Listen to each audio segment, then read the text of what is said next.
Kiss siya. Hala! Nagising! Nagising yung isa. Ayan si Milo, tingnan mo. Mamaya tulog ha, pag-uwi. Sabi ni Milo, bahala ka sa buhay. Hindi kasi pinapansin ni Milo. Eto ang may gusto kay Milo. Ah, si Milo, dali ang hawak mo.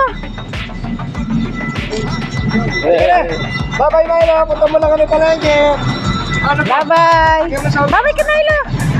Yakap mo si Milo. Hug mo. Hug mo. Bye-bye Milo, dali. Mhm. Ang palo pa.